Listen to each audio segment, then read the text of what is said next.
Salut à tous, bienvenue sur notre chaîne et dans notre nouvelle émission, plus loin dans Lobo cette fois-ci.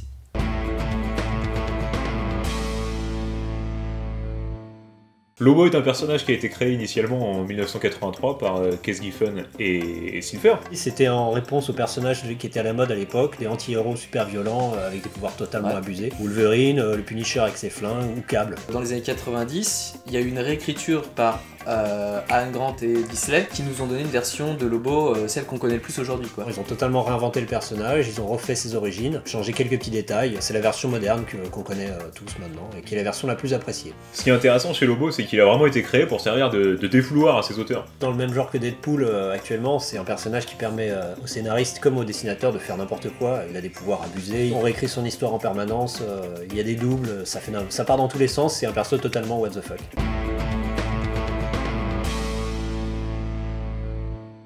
Ce qu'on sait sur Lobo, c'est que c'est le dernier de sa race, et sa race c'était les Xardiens, donc c'est un Xardien, voilà. Il est considéré, et il se considère d'ailleurs lui-même, comme le meilleur chasseur de primes de toute la putain de galaxie. Ça a beau être le dernier salopard, il est capable du pire comme du meilleur, mais il a un code d'honneur très précis, et il est très rigoureux là-dessus. Si on lui propose une mission une fois qu'il l'a acceptée, il va jusqu'au bout, quoi qu'il arrive. Ouais, et c'est ses pouvoirs d'ailleurs qui lui permettent ça. Déjà, il a une force qui est quasiment similaire à celle de Superman. Il s'est mesuré plus d'une fois contre Superman et à chaque fois c'était très chaud. Ouais. Déjà, réussir à survivre à un duel contre Superman et puis revenir en demander régulièrement, c'est quelque chose. Il est capable de sentir dans l'espace, de traquer ses proies à travers plusieurs galaxies.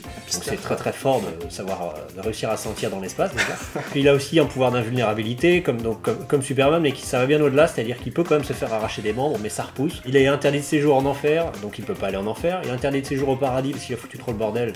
Donc du coup, en fait, il est virtuellement immortel. À partir de là, c'est la porte ouverte à n'importe quoi. Oui. Et d'ailleurs, c'est n'importe quoi.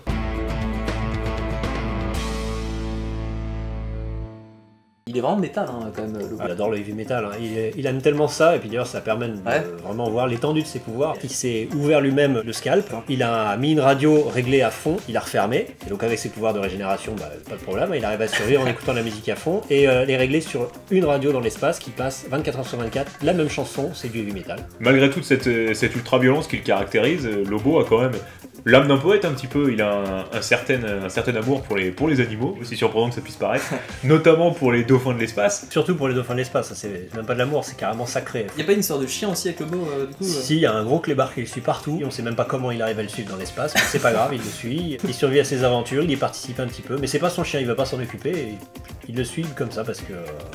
ça l'amuse. Et il y a les pingouins, c'est carrément son fan club non officiel, qui l'ont vu à l'œuvre lors d'une mission où il était chargé de tuer le Père Noël. Du coup, ils se sont fait des peintures ou des maquillages ou des masques pour faire honneur à leur maître, et ils le suivent partout, et on les voit en petites références dans plusieurs vignettes, dans plusieurs BD. Donc bientôt, Lobo encaisse dans 30 millions d'années. Sauf que à part les dauphins, tous les autres animaux, en fait, Lobo, ils s'en battent.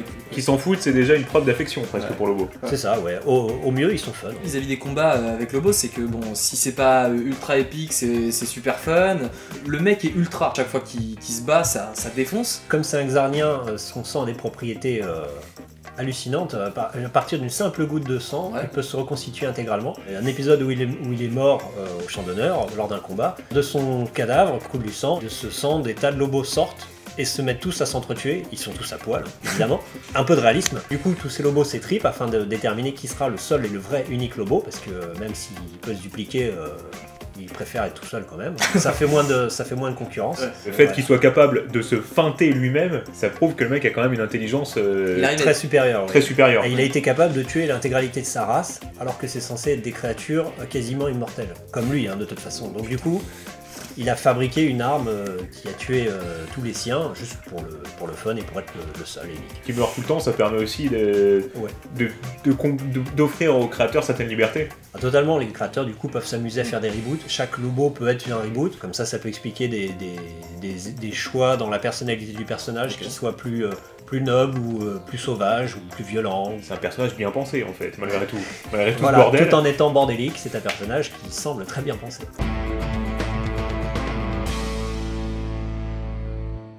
Premier conseil de lecture pour approfondir un petit peu l'univers de Lobo, ce sera la mini-série Lobo de 1990. Dans cette histoire, Lobo va se retrouver chargé d'une mission, escorter une personne d'un point A à un point B. Cette personne est elle aussi une Xarnienne, première déception, parce qu'avec tout le mal qui s'était donné pour éradiquer toute sa race, et ben manque de peau, il en reste une.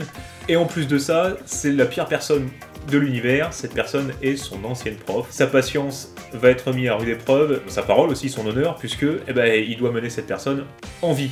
Et ça va pas être très simple pour lui. Le deuxième conseil, c'est la mini-série Lobo's Back, par les mêmes auteurs, qui va retracer les péripéties de Lobo en enfer puis au paradis. À la fin de cette mini-série, il acquérera ses nouveaux pouvoirs qui lui permettront désormais d'être immortel, comme s'il en avait besoin. Et d'ailleurs, tous ces comics, vous pouvez les retrouver donc sur le site de Elite Comics. On va mettre le lien d'ailleurs dans la description. Trouvez-vous là-dessus parce que franchement, c'est du tout bon. Pour le prochain épisode, les gars, on va vraiment avoir besoin de vous. On va vous proposer 3 personnages. Et c'est vous qui allez faire votre choix. Ambush Bug, une autre création de Keith Giffen, l'auteur de Lobo déjà, Judge Dredd et Cyborg. Pour sélectionner lequel de ces 3 personnages sera approfondi par nous 3, il vous suffit, dans la rubrique commentaire de cette vidéo, de voter en notant par exemple, voilà, moi je veux voir Cyborg, ou moi je veux voir Ambush Bug, voilà. Ou moi je veux voir Petit Ours Brun parce que t'as rien compris à comment fonctionnait le principe de ce vote. C'est pas grave, tu peux proposer, ça ne sert à rien, mais propose quand même. On choisira le plus plébiscité. Le plus plébiscité. Voilà, tout simplement. C'est à vous de jouer, on vous dit à très bientôt pour le 2e épisode. Merci d'avoir regardé et on ira plus loin bientôt dans